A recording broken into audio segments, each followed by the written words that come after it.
4.5 inches, guys.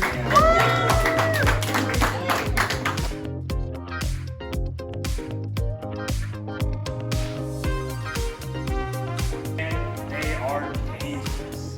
Very, very dangerous. So you need to have the guarding involved.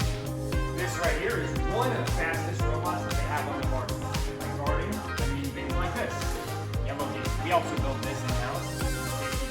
What you're going to do is you're going to tell it to go over here, you're going to tell it to do something, you're going to tell it to pick something up, turn something on, grab it, load it into a machine, turn it off. It's very easy to understand.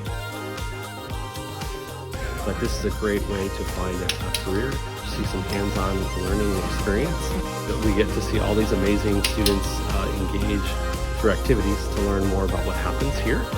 Today really accentuated all the opportunities that are available to students. So what do we do if we make a mistake? We take it out of it, they're going to try it differently.